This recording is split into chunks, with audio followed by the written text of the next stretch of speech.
शुरू करते हैं। कल जो पैराग्राफ हुआ था अंत में, उसको पढ़ के आगे बढ़ेंगे। जो लेख चल रहा है उसका शीर्षक हमें पता है, प्रभुवाणी, और इसके आधार पर ही जो गुरुदेव की वाणी है कि मैंने तेरा क्या बिगाड़ा, मैंने ही तो बिगाड़ा, तेरा मेरा सिखलाया, इसके आधार पर ही राजमा हमें मैं का भेद बता रहे हैं, मैं का रहस्य, मैं के रूप, और मैं आखिर होती क्या है, कितने प्रकार से मैं को समझे प्राणी, और कैसे कैसे देह के साथ जोड़ देता है, अपनी भावना के साथ जोड़ देता है। यही सब बातें चल रही हैं। और जो पैराग्राफ कल अंत में हुआ था उसको पढ़ के आगे बढ़ते हैं। इसमें कहा कि मैं का बोझ महान भी है, हीन भी। मैं के महत बोझ का अनुभव करने के लिए ही अनेक साधन, योग व क्रियाओं का अनुसंधान किया साधकों ने। सांसारिक प्राणी मैं की हीन अनुभूति में ही मस्त रहकर उससे ऊपर उठना भी नहीं चाहता। स्वयं उसकी मैंने उसके पंख काट कर उसे वंचित कर दिया मुक्त उड़ान से। और यही भाव लिया गया था कि दो प्रकार की मैं होती है, एक है महान और एक है हीन। बोझ दोनों में ही है। कल भी प्रश्न किया था किसी ने कि महान मैं में बोझ कैसे है। महान मैं में अपने आप में बोझ नहीं है, किंतु उस अवस्था तक पहुंचने के लिए काफी ज्यादा परिश्रम, पुरुषार्थ, कुछ भी कहें, साधना, इन सब की आवश्यकता होती है। तो उसी के लिए जो साधकों ने, जिन्होंने भिन्न भिन्न मार्ग अपनाए, भिन्न भिन्न साधन अपनाए, योग और क्रिया अपनाई, तो उनके द्वारा उन्होंने खोज की उस महान मैं की और लोगों तक पहुंचाया कि हाँ देखो भाई, एक मैं होती है महान और दूसरी होती है हीन। जबकि सांसारिक प्राणी जो है वो तो हीन मैं की ही अनुभूति में मस्त रहता है, वो उससे ऊपर उठना भी नहीं चाहता है। और इसी कारण उसने जो उसकी महान मैं है, जो मुक्त उड़ान दे सकती थी, जो इतने पंख थे, जिसमें संभावनाएं थी, उस व्यापकता को, उस विराट भाव को अनुभव करने की, जो पूरी सृष्टि में छाया हुआ है, वहाँ भाव की उड़ान भरने की जो उसकी क्षमता थी, उसकी जो हीन मैं है या मैं की वो हीन अनुभूति जो है, उसने उसको पूरी तरह से नष्ट कर दिया और वो उड़ने से वंचित रह गया। यानी अब उसके पंख कट चुके हैं, छट चुके हैं, कुछ भी कहें, अब उनमें उड़ने की क्षमता रही नहीं। और यह किया किसने? उस क्षुद्र मैंने, उस झूठी मैंने। तो आज कह रहे हैं कि मैं की हीन अनुभूति से मुक्ति व महत बोध की अनुभूति क्या किसी को भी सद्गुरु की अनुकंपा के अभाव में प्राप्त हुई है? अनेक पुरातन कथाओं को पढ़ने एवं आधुनिक महापुरुषों की जीवनी सुनने से यही प्रतीत होता है कि अपनी शक्ति से मनुष्य का देहाभिमान से ऊपर उठना अत्यंत कठिन है। इसी कठिन कार्य को कृपालु संतों ने अपने भक्तों के लिए सुगम बना दिया। देह से परे मन, मन से परे बुद्धि, बुद्धि से परे चित्त और चित्त से परे प्राण, प्राण से भी परे आत्मा के महान भाव में प्रतिष्ठित कर उसे सृष्टि की एकात्मकता का बोध करा के उसके मैं की हीन ग्रंथि को छिन्न विच्छिन्न कर दिया। तो एक तो है मैं की हीन अनुभूति और दूसरी है मैं की महत अनुभूति या महत बोध। तो हीन अनुभूति से जब तक मुक्ति नहीं हो पाती तब तक उस महान मैं की अनुभूति या उसका बोध प्राणी को हो नहीं पाता।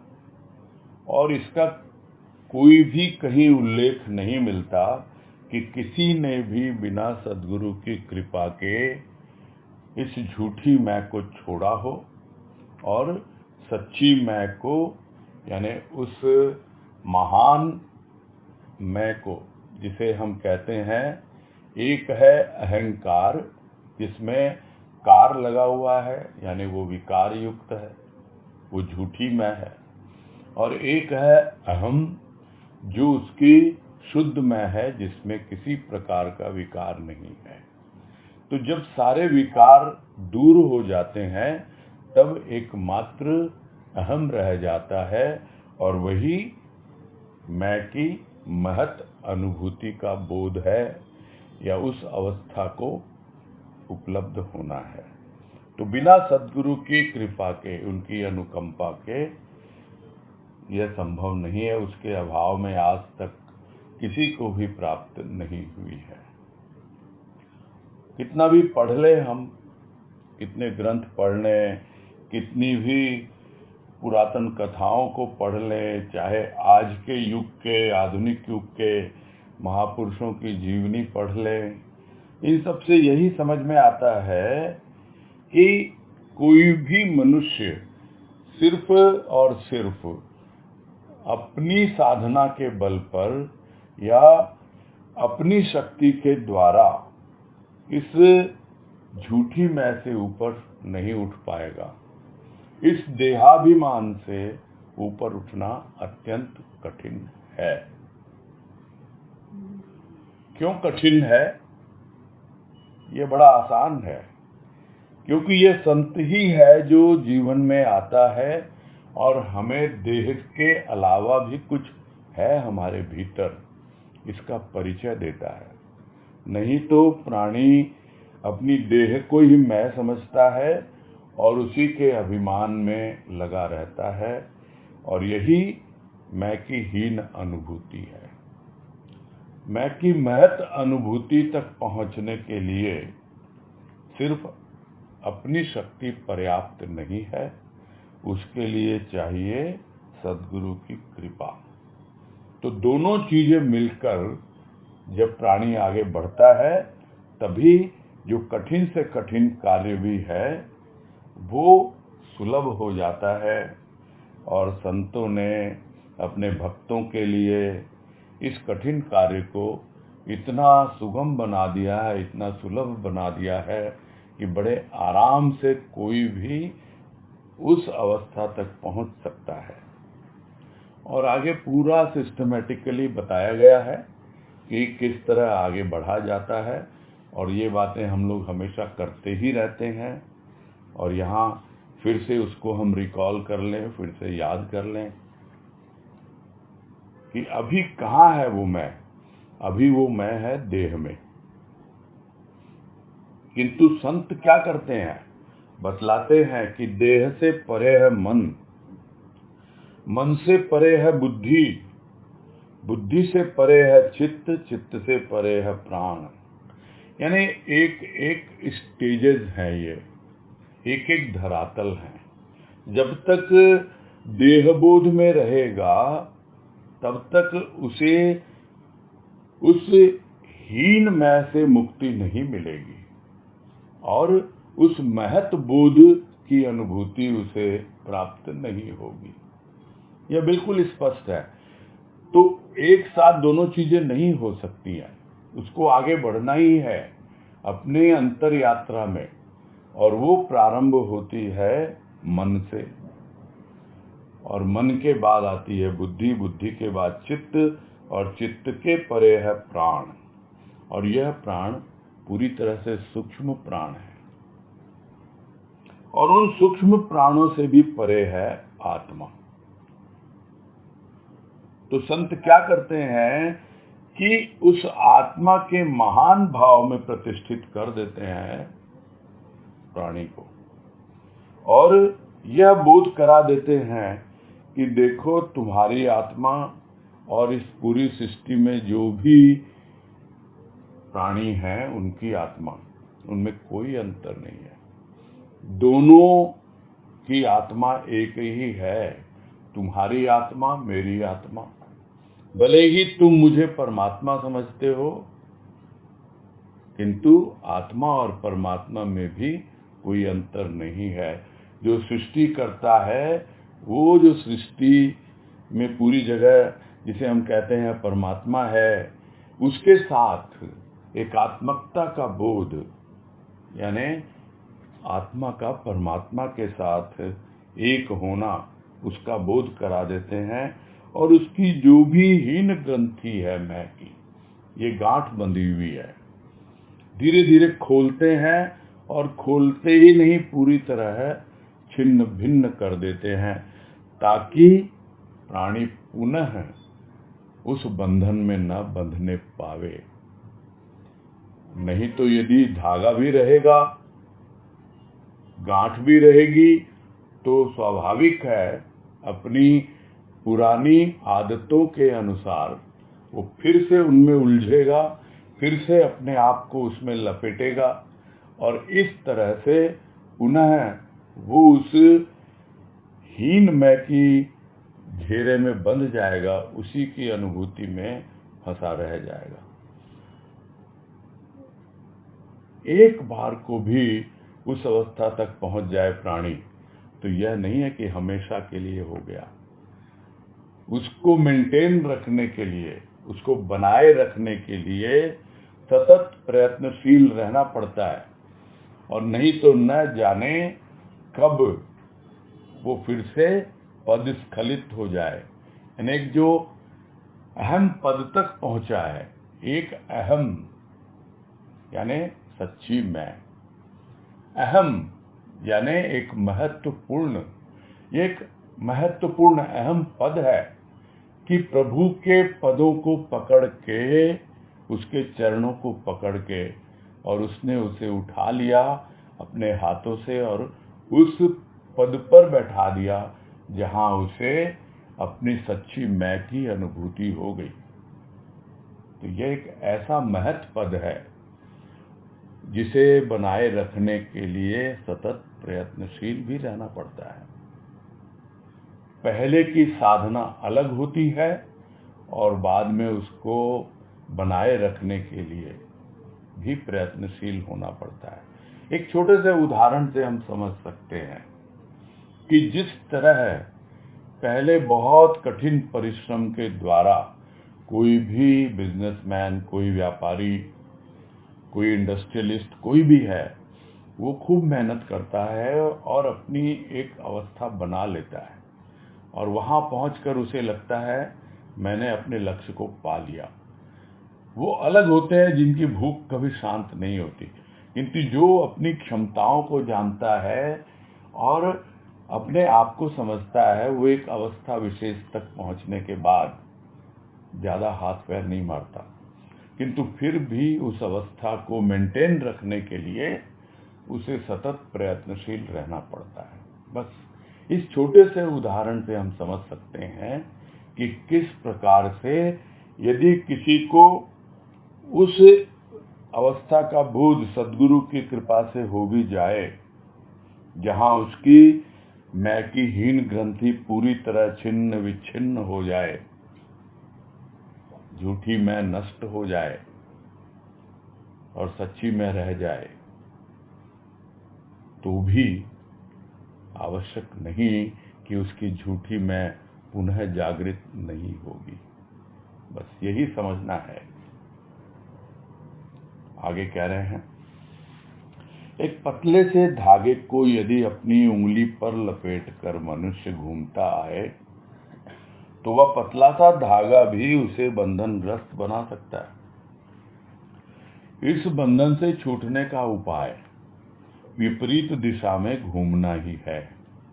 मनुष्य की सूक्ष्म में नित्य प्रति ही एक ही दिशा में परिभ्रमण कर नित्य ही 84 के चक्र को पुष्ट करती है। गति है विपरीत दिशा की ओर, दौड़ रहा है मैं की ओर।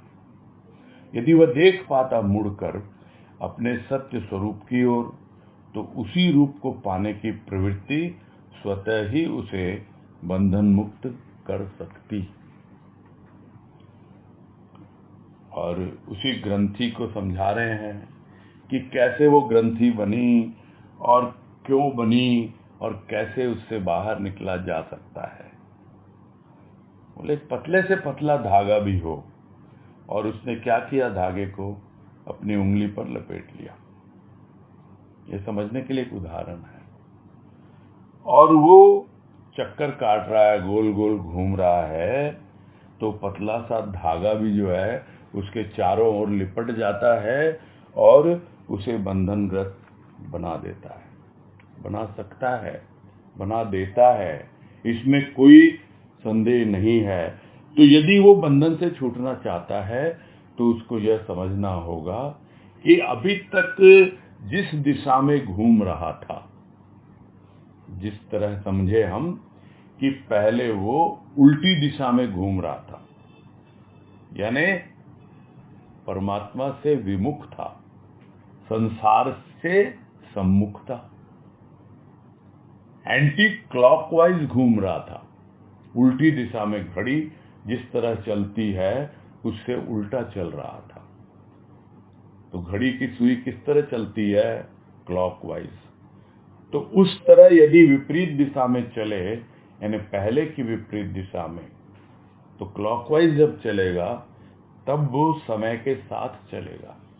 समय के साथ चलेगा तो इस प्रकार सत्य के साथ चलेगा, और बंधन से छूटने का उपाय उसे समझ में आ जाता है कि जिस तरह उस बंधन से छूटने के लिए यदि वो एंटी क्लॉकवाइज घूम रहा था और धागा लिपट गया उसके चारों ओर, तो अब क्लॉकवाइज घूमे तो अपने आप ही वो धागा उससे छूट जाएगा।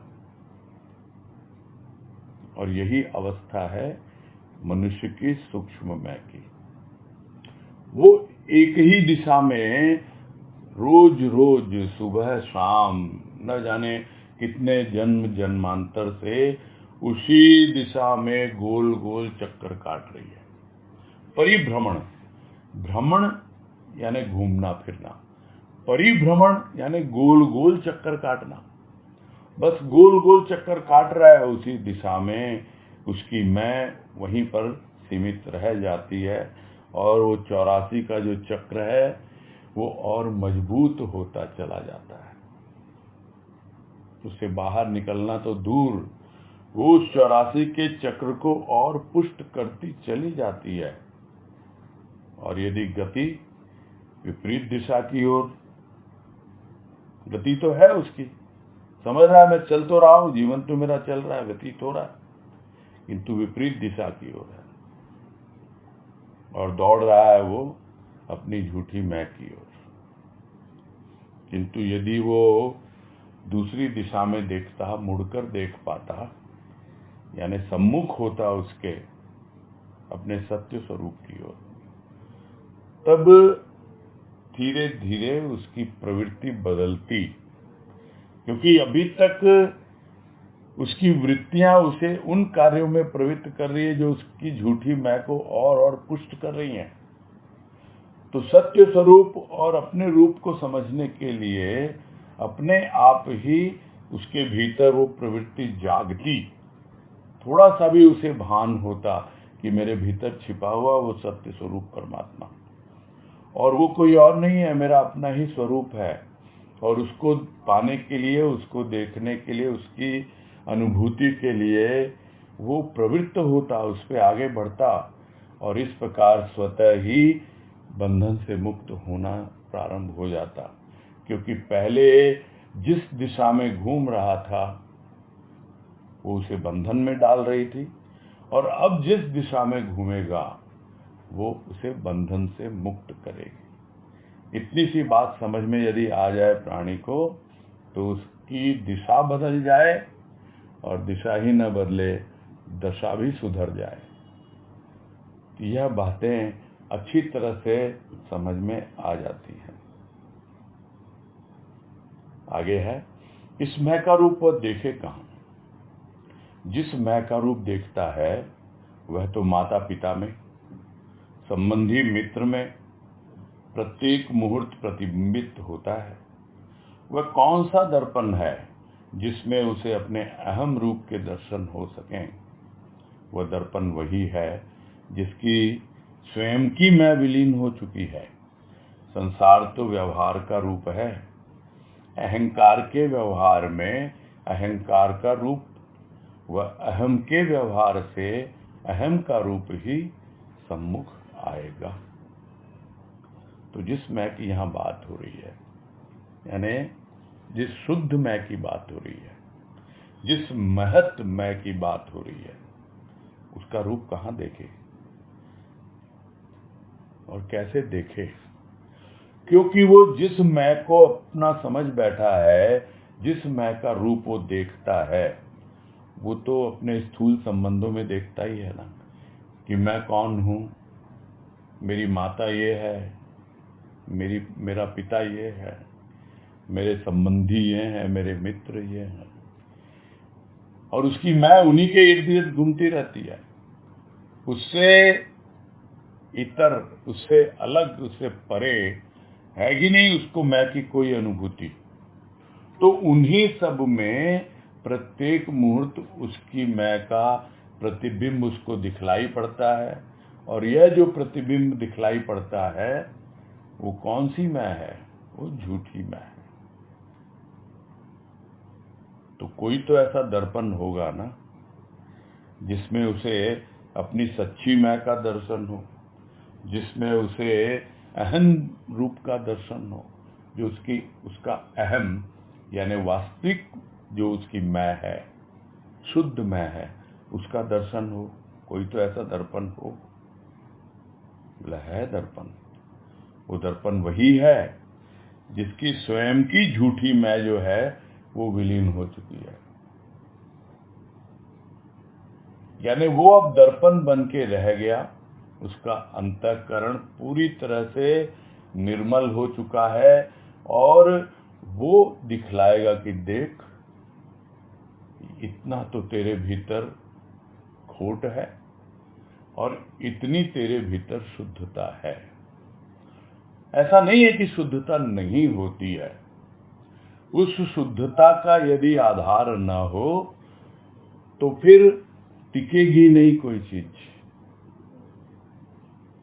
फिर वो रहेगा नहीं। यदि हम कहें कि झूठ, मिथ्या, उसको भी सत्य का आधार चाहिए, सच का आधार चाहिए। बिना सच का आधार लिए हुए झूठ भी नहीं बोला जा सकता, क्योंकि झूठ ऐसे बोलता है प्राणी जैसे वो सत्य प्रतीत हो। यानी उसे कुछ न कुछ तो सत्य का आधार लेना ही पड़ता है, और बिना उस सत्य के, बिना उस परमात्मा के आधार के कुछ भी टिक ही नहीं सकता है। इसलिए है, जब वो दर्पण में देखता है तो उसे कुछ न कुछ तो दिखती है सच्ची में, जो पूरी तरह से शुद्ध है, निर्मल है। हाँ, ज्यादातर जो है वो दिखलाई पड़ती है झूठी में, और उसका शोधन करते हैं, उसको शुद्ध करते हैं सद्गुरु अपनी वाणी के द्वारा। और उस वाणी के द्वारा जो भाव और प्रेम हमारे भीतर प्रवेश करता है, तब जाके उस प्रतिबिंब में हम देख पाते हैं कि हाँ भाई, हमारी कितनी तो झूठी मैं विलीन हो चुकी है और कितनी अभी और विलीन होनी बाकी है। तो वो दर्पण वही हो सकता है जिसकी झूठी मैं पूरी तरह से विलीन हो चुकी है। उसी में हम देख सकते हैं अपना प्रतिबिंब। हम देखना चाहते हैं संसार में, लोगों में, माता पिता में, संबंधी मित्र में, उनकी झूठी मैं विलीन नहीं हुई है। तो यहाँ तो निहित भाव है, समझा ही रहे अच्छी तरह से कि वो एकमात्र संत है, सदगुरु है, जो दर्पण की तरह आता है, जिसकी स्वयं की जो झूठी मैं विलीन हो चुकी है। संसार तो वैसा ही है, और अहंकार के व्यवहार में उनका तो अहंकार का ही रूप रहेगा, और जबकि संत का व्यवहार वो अहंकार का नहीं है, वो अहम का व्यवहार है, यानी सच्ची मैं का व्यवहार है, और उसमें ही अहम का रूप हमें सम्मुख दिखलाई देगा।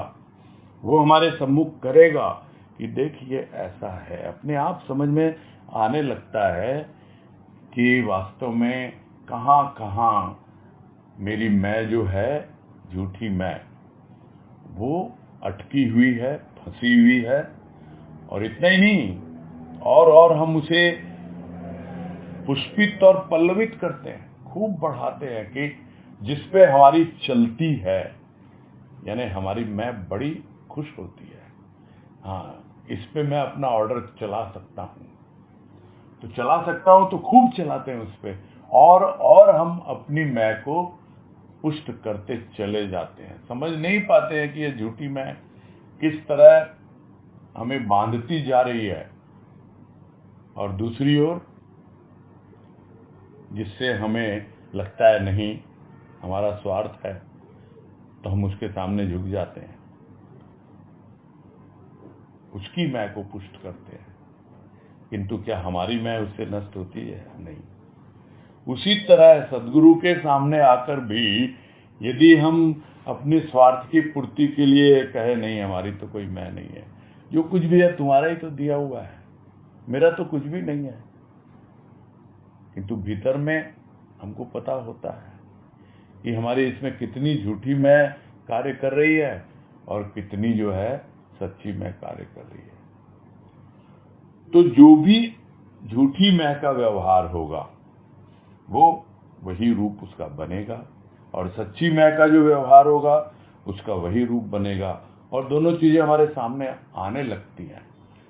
और यदि हम थोड़े से भी अवेयर हैं, जागरूक हैं, तो हमें बहुत अच्छी तरह से समझ में आने लगता है। आगे है, मैंने तेरा मेरा का भेद उत्पन्न कर मनुष्य को प्रपंचों में फंसाया। प्रपंच में फंसा प्राणी प्रेम जैसी पवित्र महान रसमयी भावना को पान करने से हो गया वंचित। तो एक तो है प्रपंच और एक है प्रेम। तो जितना प्रपंच में उलझता जाएगा उतना ही प्रेम से दूर होता चला जाएगा। प्रपंच क्या है? तेरा मेरा, उल्टा सीधा ढोंग करना, आडंबर, इसी को तो जगत प्रपंच कहा जाता है। सब जगह दिखावा है, होता कुछ है, दिखाते कुछ है। तेरा मेरा, अच्छा ये ऐसा, इसके साथ तो भाई ऐसे व्यवहार करना होगा, अच्छा वो उसके साथ तो नहीं, उसने तो ऐसा किया था, हमें भी वैसा ही करना होगा। तो ये तेरा मेरा का भेद रहता ही है, और उसी के कारण प्रपंचों में फंसता रहता है प्राणी। और जो प्रेम है, प्रभु का प्रेम है, जो इतना पवित्र है, इतना महान है, और हमारे भीतर इतना रसमयी भावना को बढ़ाने वाला है, उसका हम पान करने से, यानी उसको प्राप्त करने से, उसको पीने से हम वंचित रह जाते हैं, क्योंकि हम उन्हीं प्रपंचों में उलझे रहते हैं। वही अभ्यास है, उसके पास भी आते हैं तो वो हमें कितना प्रेम करता है, कितना हमें प्रेम की अनुभूति देना चाहते हैं, किंतु यहाँ भी हम उन्हीं प्रपंचों में फंसे रहते हैं। सत्संग में आकर के भी, संत की शरण में आकर के भी यदि हम वही व्यवहार आपस में रखते हैं जो दुनिया में रखते हैं, तो अंतर क्या हुआ? बस इतना सा अंतर हुआ कि पहले तो हम घर में 4-5 जने थे, उनके साथ रहते थे, और अब 40-50 जने हो गए, अब उनके साथ भी वही व्यवहार, यानी हम और ज्यादा प्रपंचों में उलझ गए। ये बात बहुत कान खोलकर सुनने की है, समझने की है और उसके अनुसार अपना जीवन बदलने की है। ये एक ऐसे प्रपंच हैं जो हमें प्रभु के प्रेम से वंचित कर देते हैं। वो प्रेम जो पूरी तरह प्योर है, शुद्ध है, पवित्र है, वो प्रेम जो इतना महान है, वो प्रेम जो रस से परिपूर्ण है, समझ ही नहीं पाता। सब कुछ मिल गया फिर भी से वंचित रह गया। जिसको पहले भी बताया राजमा ने कि उससे बड़ा दुर्भाग्य प्राणी का क्या होगा। आगे है, प्रत्येक मनुष्य अपनी अपनी मानसिक स्थिति के अनुसार ही जीवन यापन करता है। उसी के अनुसार क्षुब्ध, अशांत, दुखी और व्याकुल होता है। अविवेक के कारण दोष देता है ईश्वर को, भाग्य को। काश वह जान पाता कि उसके इष्ट अनिष्ट का कारण ईश्वर नहीं, वह स्वयं है। वह स्वयं है जिसने अपनी रुचि के अनुसार अपने भाग्य का निर्माण किया है। भाग्य के घोंसले को उसकी मैंने संस्कारों के एक एक तिनके से बनाया है।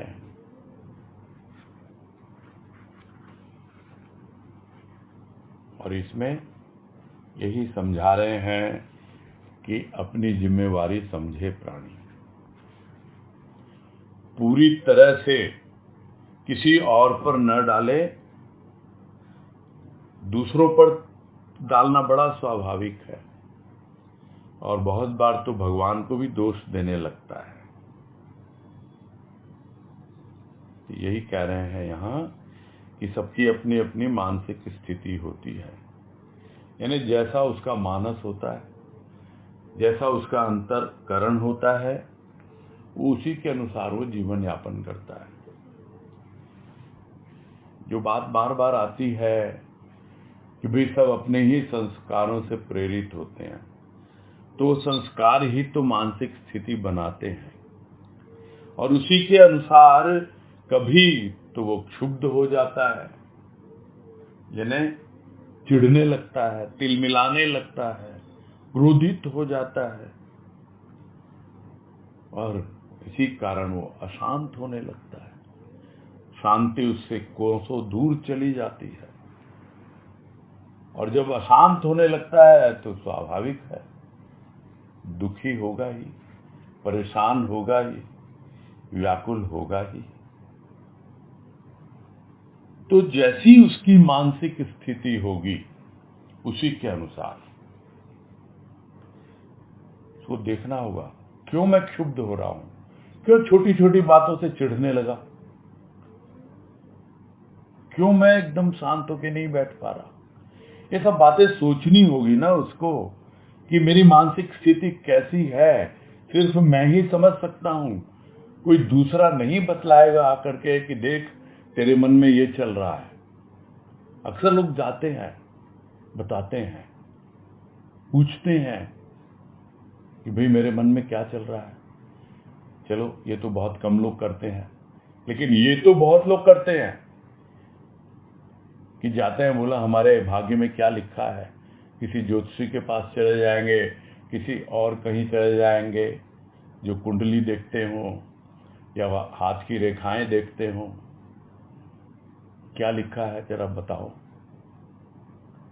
अपनी मानसिक स्थिति को नहीं देखता।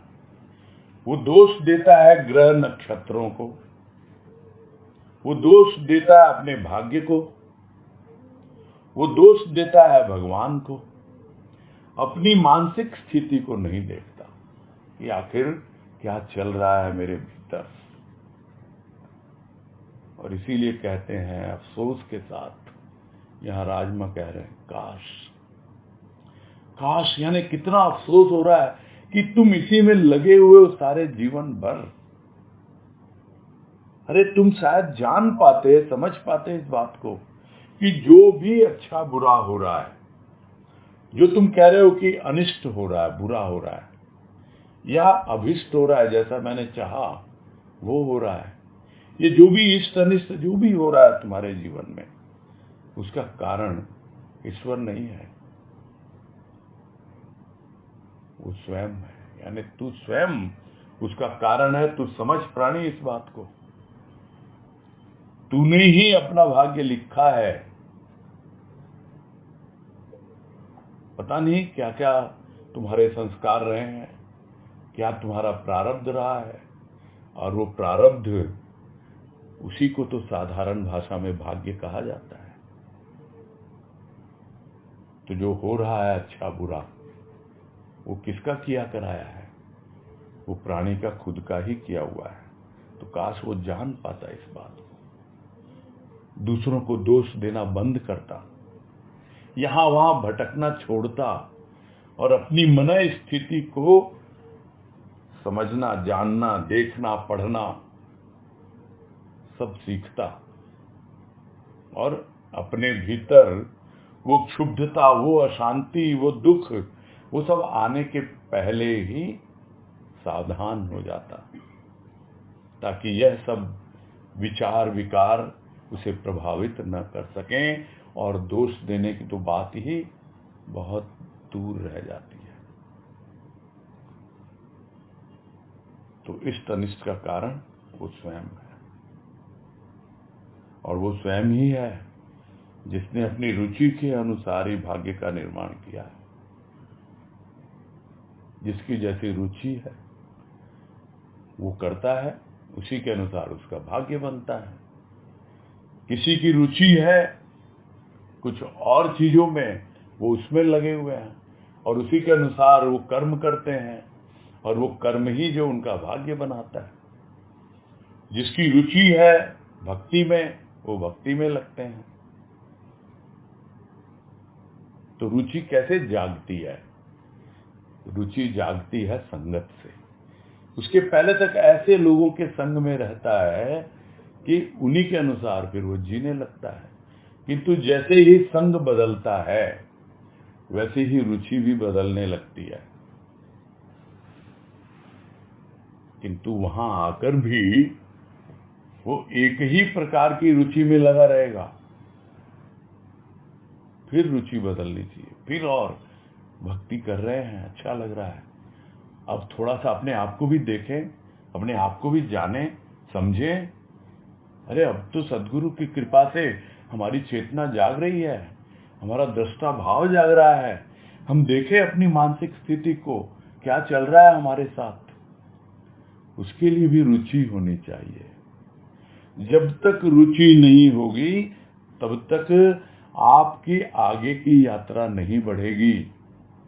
पहुंच गए एक स्थान विशेष तक, हो सकता है मन तक आ गए, बड़े आराम से मन जो है वो प्रसन्न रहने लग गया प्रभु की भक्ति करते करते। किंतु यदि और आगे नहीं बढ़ना, अगर अपनी सच्ची मैं तक पहुंचना है, तो आपको उसके लिए उसकी रुचि होनी चाहिए। तो रुचि के अनुसार ही वो आगे बढ़ता है, और उसी के अनुसार ही उसका भाग्य निर्माण होता है। और फिर उदाहरण लिया है, यदि भाग्य को एक घोंसला समझा जाए जिसमें वो प्राणों का पंछी रहता है, तो क्या है वो? उसकी मैंने ही तो एक एक तिनके के समान उसको बनाया है। संस्कारों का एक एक तिनका है, छोटे छोटे कर्म, छोटे छोटे संस्कार, और एक एक तिनके जमा करके तब जाके वो भाग्य का घोंसला बना है। यदि सही ढंग से, सही विचार, सही संस्कार वो यदि काम में लिए होंगे, तो अपने आप ही उसका भाग्य, उसका प्रारब्ध कभी भी उसके आड़े नहीं आता है, और वो दोष देता नहीं किसी को भी, भाग्य को भी नहीं देता। वो समझ लेता है कि ठीक है, किया होगा मैंने ऐसा कुछ, किंतु अब तो मुझे कुछ ऐसी अवस्था तक पहुंच जाना है ताकि मैं इन पूर्व जन्म के संस्कारों से बाहर निकल पाऊं। और उसका एकमात्र रास्ता है अपनी सच्ची मैं को पहचानना और अपनी झूठी मैं से बाहर निकल जाना। तब उसे समझ में आएगा कि ये सारा प्रपंच, ये सब कुछ तो मेरा ही किया कराया है। अब तक मैं दूसरों को दोष देता रहा, यहां तक कि भगवान को भी दोष देता रहा, शिकायत करता रहा।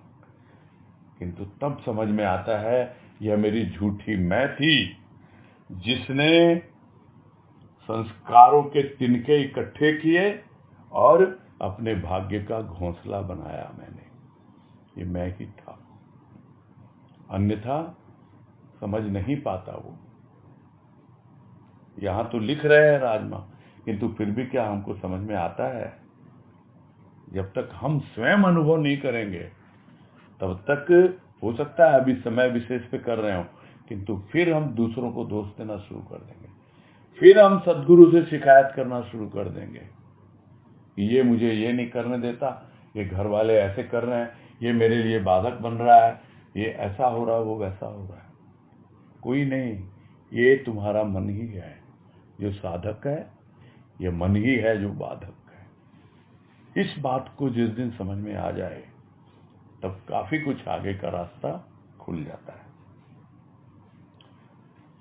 फिर कह रहे हैं नाम रूप की आसक्ति नाम रूप के ही द्वारा विरक्ति का रूप लेने में समर्थ है।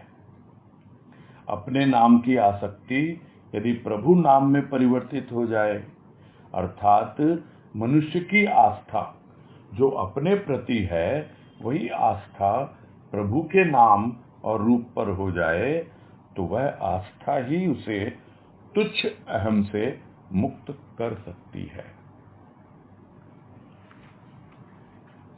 तो अभी अपनी मैं कहाँ है उसकी, जो पहले भी बताया, वो तो अपने ही नाम और अपने ही रूप तक सीमित है और उसी पे वो आसक्त है पूरी तरह से कि मुझे अपना नाम करना है, मुझे तो अपने शरीर का पोषण करना है, मुझे और लोगों को दिखाना है मैं कितना सुंदर हूँ, मैं कितने अच्छे परिधान पहनता हूँ। यानी अपनी जो मैं उसकी है वो अपने नाम और रूप तक ही सीमित है। तो स्वाभाविक है इसी से आसक्त हो गया, पूरी तरह इसी में डूब गया वो। तो वो आसक्ति किसकी है? नाम रूप की। एक नाम रूप और है और वो नाम रूप है अपने प्रभु का। यदि उस प्रभु के नाम रूप में आसक्ति हो जाए तो अपने आप ही इस नाम रूप से विरक्ति हो जाए, यानी उससे बाहर निकल आएगा, उससे विरक्ति हो जाएगी, यानी बिल्कुल भी वो जुड़ेगा नहीं उससे। आसक्त क्या है? पूरी तरह जुड़ना है। विरक्त क्या है? पूरी तरह अलग हो जाना है। यानी फिर धीरे धीरे समझ में आने लगता है उसको कि यह जो मेरा नाम रूप जिसमें मेरी आसक्ति थी, जिससे मैं इतना जुड़ा हुआ था, यह तो झूठी है, यह झूठी मैं है। अब जो मुझे आसक्ति हो रही है नाम रूप से, वो हो रही है सच्ची मैं की ओर। प्रभु के नाम से मुझे आसक्ति है, प्रभु के रूप से मुझे आसक्ति है।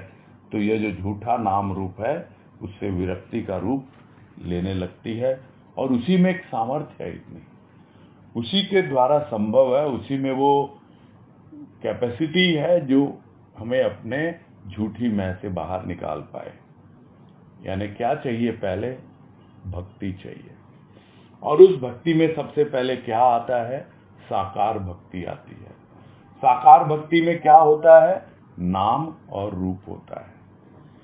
तो उस आसक्ति को हमको डाइवर्ट करना होता है। तब अपने आप ही पहले जिससे आसक्त थे उससे विरक्त हो जाते हैं। तो अपने नाम की आसक्ति को प्रभु नाम के आसक्ति में परिवर्तित कर दिया जाए। यानी जो अपने ऊपर वो आस्था रखता है कि मैं ये कर सकता हूँ, मैंने ये किया है, मैंने इतनी कमाई की है, मैंने इतनी मेहनत की है, इतनी मुश्किल से मैं इस अवस्था तक पहुंचा हूँ, वो जो आस्था अपने ऊपर दिखाता है, वो आस्था जो है प्रभु के नाम रूप पर हो जाए तो अपने आप ही उसकी आस्था जो है तुच्छ से ऊपर उठने लगती है। वो तुच्छ से स्वच्छ होती है और स्वच्छ से पूरी तरह इस अवस्था में पहुंच जाती है कि शुद्ध हो जाती है। वो अहंकार से अहम बन जाती है, यानी तुच्छ अहम से स्वच्छमय हो जाती है, स्वच्छ अहम बन जाता है। यहाँ पे कहने का इतना सा ही तात्पर्य है कि प्रारंभ तो करे प्राणी, क्योंकि भक्त की पहचान ही यही है कि उसकी मैं होती नहीं है। यदि मैं है तो समझना होगा कि अभी भक्ति उसके जीवन में पूरी तरह उतरी नहीं है, तो अभी भक्ति ही नहीं कर रहा, तो फिर मुक्ति की बात कहां से आएगी। और वही आगे कह रहे हैं कि मुक्ति की कल्पना मनुष्य मरणोपरांत करता है। मरणोपरांत मुक्ति मिली भी तो क्या मिली, जब यह जीवन मैं के बोझ को अपने प्राणों पर ढोते ढोते व्यतीत हो गया। लोग कहते हैं कि भाई मुक्ति तो मिलती है लेकिन मरने के बाद ही होती है। कैसे होती है, वो सब होगा ना, अंतिम संस्कार होगा तो उसके बाद पिंडदान होगा और जो भी कर्म कांड हैं वो सब किए जाएंगे, तब जाके मुक्ति मिलती है, नहीं तो मुक्ति मिलती नहीं है। और इसीलिए उसकी कल्पना करता है मरणोपरांत, यानी मरने के उपरांत, मरने के बाद। तो मरने के बाद मान लो मुक्ति मिल भी गई कि तू जिंदगी भर क्या करता रहा, जिंदगी भर तो इस झूठी मैं का बोझ ही तो ढोता रहा। अरे यदि बोझ ढोया होता सच्ची मैं का, उसकी साधना की होती पुरुषार्थ के द्वारा, मेहनत की होती परिश्रम के द्वारा, साधना के द्वारा, तब समझ में आता कि नहीं, जीते जी ही इस झूठी मैं से मुक्त हो सकता हूं। और वही वास्तव में जीवन मुक्त अवस्था कहलाती है। जीवन मुक्त अवस्था कुछ और नहीं है, इस मैंने ही तो पूरी तरह हमारी जो भीतर की जितनी भी कोमल भावनाएं हैं, जितनी भी हमारी शुद्धता है, उन सबको मलिन करके रख दिया, गंदा करके रख दिया, दबा के रख दिया। कुछ भी निकल नहीं पाता, कुछ भी खिल नहीं पाता, कुछ भी प्रकट नहीं हो पाता इस झूठी मैं के कारण। नहीं तो हम देखें अपना जीवन किस तरह धीरे धीरे धीरे धीरे अपने आप छूटते चली जाती है, सब चीजें अपने आप ही त्याग होता जाता है, स्वतः त्याग हो जाता है, किसी से आसक्ति नहीं रहती है, अपने आप ही छूट जाता है सब कुछ। यह बात जो समझ ले कि भाई मरने के बाद मुक्त होना है, नहीं, मुझे तो जीते जी मुक्त होना है। मैं इस मैं के बोझ को और ढो नहीं पा रहा हूं, ये झूठी मैं है। अरे अगर ढोना ही है, सिर पे लेके कुछ चलना ही है, तो क्या लेके चलेंगे हम सिर पे, गंदगी, कचरा? ये झूठी मैं कुछ और नहीं है, कचरा है, ये गंदगी है। अगर सिर पे चलना भी है लेके, तो कुछ अच्छी चीजें लेके चले, उसका बोझ ढोएं। और वो है हमारी साधना, जो हम सच्ची मैं के लिए कर रहे हैं, है उसका भी बोझ। जहां से आज प्रारंभ हुआ, कल छोड़ा था, वो यही है उसका सार। कि नहीं तो इस कीचड़ को ढोता रहता है, उसका बोझ अपने प्राणों पर ढोते ढोते ही उसका सारा जीवन व्यतीत हो जाता है। यह अवस्था है प्राणी की, जो जीवन वो जी रहा है। अपने ध्येय की ओर सहज गति से अग्रसर होता प्राणी क्रमशः क्षुद्र अहम की भावना से मुक्त होकर विराट भावनाओं में किल्लोल कर सकता है, किंतु जिसकी गति अहंकार के बिंदु पर आकर ही मंद पड़ गई, जिसने अपने अस्तित्व को महान समझ स्वयं को सर्व से पृथक कर अन्य की ओर हेय दृष्टि से देखा, वही प्राणी अपनी थोथी महत्ता का एवं अन्य की हीनता का विश्लेषण कर सांप्रदायिकता को प्रश्रय प्रदान करता है। ये पैराग्राफ ले तो लिया है, किंतु इसमें काफी गंभीर बातें भरी हुई है। वो हम समझेंगे जितना संभव हुआ आज। लाइनें तो 5-7 हैं, लाइनों पे न जाएं, क्योंकि जो बात अभी हुई कि ध्येय की ओर आगे बढ़ना है, कोई जल्दबाजी नहीं है, हड़बड़ाहट नहीं है। जल्दबाजी करेंगे तो जो कुछ भी हम कर रहे हैं उससे भी हम वंचित रह जाएंगे। सहज गति से, बिल्कुल आराम से, जितना हमसे हो पा रहा है, और धैर्य पूर्वक आगे बढ़ते चले जाएं, तो धीरे धीरे अपने आप ही जो हमारा क्षुद्र अहम है, जो हमारी छोटी छोटी एकदम निम्न स्तर की भावनाएं इस झूठी मैं के साथ जुड़ी हुई है, उससे अपने आप ही हम मुक्त होते चले जाते हैं। और जो सच्ची मैं है, जो पूरे सर्वव्यापी की है, जो पूरे विराट की है, वो भावना हमारे भीतर आने लगती है। तो उन भावनाओं में हिल्लोल कर सकता है यदि ध्येय की ओर सहज गति से बढ़े, जल्दबाजी न करे, विराट भावनाओं में विचरण कर सकता है, खूब आनंद उठा सकता है। जिस तरह लहरों में किल्लोल करते हैं प्राणी, वायु में विचरण करते हैं पक्षी, उसी प्रकार जहां मर्जी वो विराट भावनाएं ऐसी हैं, सागर की तरह लहरें उठती हैं, किल्लोल कर सकते हैं। पूरे आकाश की तरह विस्तृत है वो भावनाएं, उनमें पक्षी की तरह उड़ सकते हैं, किल्लोल कर सकते हैं। तो इस क्षुद्र अहम की भावना से मुक्त होने का यही एकमात्र तरीका है कि हमारा ध्येय क्या? हमारा ध्येय है उस विराट अहम तक पहुंचना, अपनी क्षुद्र अहम का त्याग कर उस विराट अहम तक पहुंचना। इसके बाद का कल लेंगे, अभी यहीं बीच में ही रोकते हैं, इसको पूरा करते हैं आज।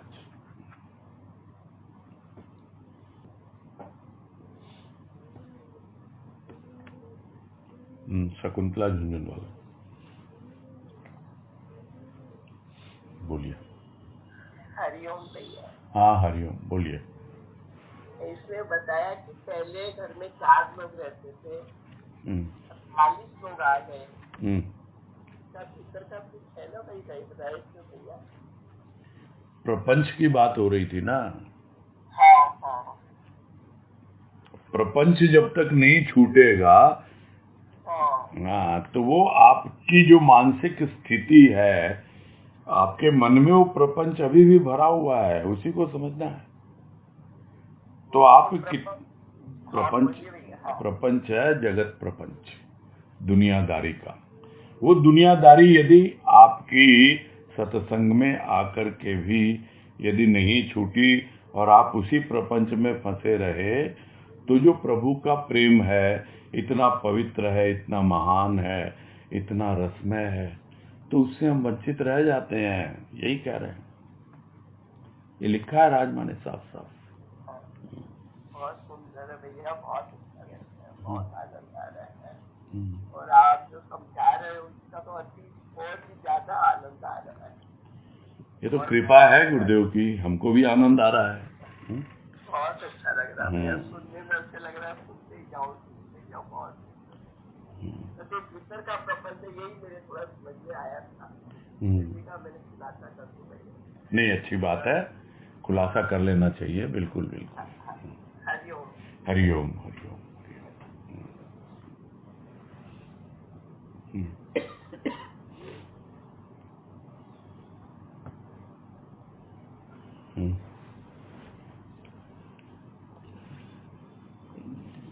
और कोई हैंड रेज दिख नहीं रहा अभी है? चलो फिर पूरा किया जाए। अब नहीं है तो अब इतनी देर कोई शांत होकर क्या बैठेंगे। अच्छी बात है, सब कुछ अच्छे से समझ में आ रहा है, अच्छी बात है। तनुश्री का हैंड रेज आ गया। अच्छी बात है, चलो ये भी अच्छी बात है। बोलो।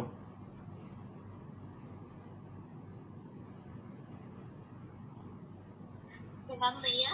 हाँ नमस्कार, बोलो। थोड़ा सा एक कंफ्यूजन था कि शुरुआत उन्होंने द्वैत से करी, माने कि द्वैत के भाव में सारी प्रॉब्लम क्रिएट की कि हमने मतलब समष्टि से अलग अपना कुछ वो अस्तित्व माना, लेकिन अभी जो बात हो रही है वो झूठी मैं की हो रही है। तो दोनों में क्या डिफरेंस, मतलब द्वैत और झूठी मैं किस तरह से डिफरेंट है दोनों का भाव, वो थोड़ा क्लियर नहीं हो पा रहा था। वो करेंगे, वो अभी पूरा लेख हो जाने दीजिए, मुझे उम्मीद है करेंगे। मैंने पढ़ा नहीं है पूरा, लेकिन मुझे उम्मीद है कहीं ना कहीं, क्योंकि ये मैं से तू पर तो आ गए ना। अब जब भक्ति में लग गए आप तो मैं से तू पर तो आ गए ना। जो आज जो टॉपिक आया है ना, कि आप अपने नाम रूप पे ही फिदा हो, उसी को सब कुछ समझते हो, तो यदि वो नाम रूप की आसक्ति आपकी प्रभु नाम रूप के आसक्ति में परिवर्तित हो जाए, तो स्वाभाविक है कि जो आपकी झूठी मैं है उससे तो आप थोड़ा छुटकारा पाने की दिशा में अब आगे बढ़ने लग गए ना।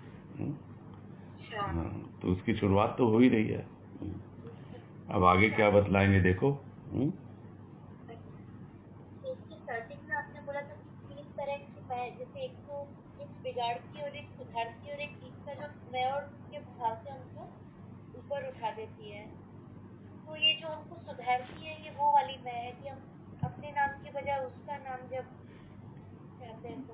हाँ ठीक है, वैसे समझ सकते हैं। ठीक है, उस रूप में भी समझ सकते हैं। हाँ ठीक है। हरिओम हरिओम। ये क्या फिर से बाय मिस्टेक आ गया क्या?